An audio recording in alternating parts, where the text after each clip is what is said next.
All right, last Wednesday of the regular season. Happy Thanksgiving, everybody. Really excited about our opportunity this week. You've got a lot of juice this week at practice, coming off the big game win.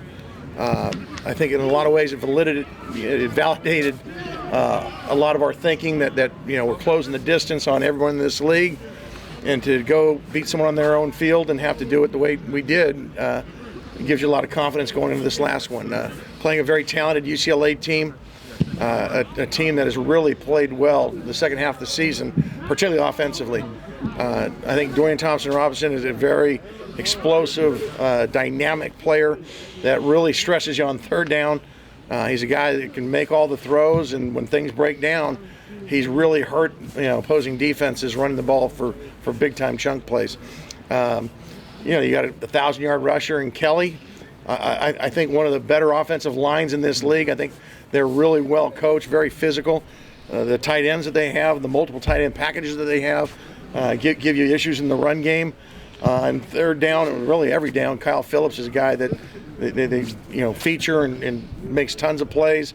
Doesn't seem to drop a ball, and they get Felton 10 in the backfield, who's a former receiver, and he creates matchup problems. So they give you a lot of different things that are stressful, and our guys got to be locked into the game plan and know where particular players are so that we know how to defend them. With last week, the last play kind of sticks out in my mind. You had Maldonado and Lone. How have they progressed as run defenders as the season's gone on?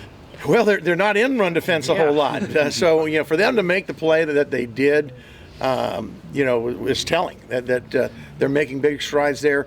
They were in there thinking that they're down a score, they're going to be throwing. They're two of our better inside pass rushers, but they did a really nice job. We had some clues as to when Stanford was going to run the football, and even though we were in a 2-minute situation, being fourth and one, noticing the stances of the linemen, they did a nice job fitting their gaps, straining to get the ball, and having everybody get to the ball has been a hallmark of ours, and it happened on that play. Having Cam Good for the whole year, what sort of impact has that made? I think it's telling. I think he's one of the top sack leaders in our conference. He's a guy that does a really good job both in the run game, setting edges, making plays in space because he can run, and yet he does a good job with his hands and physically can set an edge. And then when we get to third down, as he showed last week, now he should have had 3 sacks, but to have the capability to rush off an edge and be a presence there, and then also drop into coverage and know what to do in a disguise. I think he's a big factor for our defense, and somebody that we really count on to be a playmaker. You got to have those edge guys that like him athletically, but execution-wise, they have to get it done like he does. Feels like he always has those games where it's made 3 tackles, but they always mean something, where it's like the tackle and 2 sacks there. Have you noticed that from him as far as production? Well, I guess so, but when you're an outside linebacker, half the time the ball's being run away from you, typically, so you're not going to have as many opportunities. We try to do some things with him in pass rush games that sometimes open up, but the other day he just beat the tackle on his own. So at times, if the plays are being run to him, he's going to go make some plays in space. If it's run away from him, it's just the nature of the position. Coach said you used Travion back in the deep middle for coverage purposes on Saturday. How did that come about to use him back there? Well, we have some moving parts when we have some nickels that were banged up. He's a guy that can play with some range. He's a really smart football player. So in order to save him a little bit from banging around, we would back him up and get one of our bigger safeties down in a nickel position. And how did Daniel Scott do for you guys? He was one that I was really pleased with. We'd been noticing for quite a while him in special teams, and that's kind of traditionally how young players kind of earn their stripes and show to the coaches and their teammates, hey, I can be trusted, I'm going to make plays.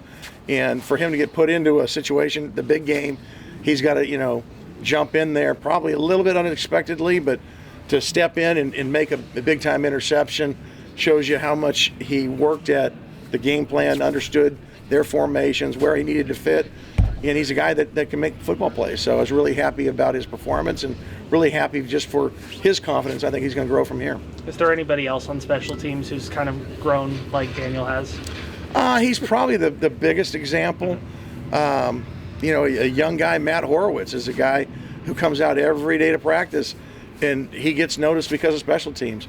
You know, that hadn't quite translated yet to downs, but you see the confidence grow, and you see the production start to show up more. So if you can get it done in special teams, it kind of lets everyone know, you know, hey, take a look at me. Joshua Kelly was a problem for you guys last year. Can you tell you specifically what kind of problems he presented? Well, he's a very physical back. I mean, he ran over 1,000 last year, and you know, just under 1,000 this year. So he's a guy that doesn't have to have everybody blocked. He can make guys miss and run through tackles. He can be explosive. He does a really good job of being patient and seeing where the hole is and then exploding through. You know, you're right. A year ago, we didn't do a very good job with him, and you know, tip our hat to him. But it also puts a little burr in our saddle that we know we need to be on our A game to try to slow him down. Thanks, Coach. Thanks, Thanks, Coach. Have a happy Thanksgiving. All right, happy Thanksgiving.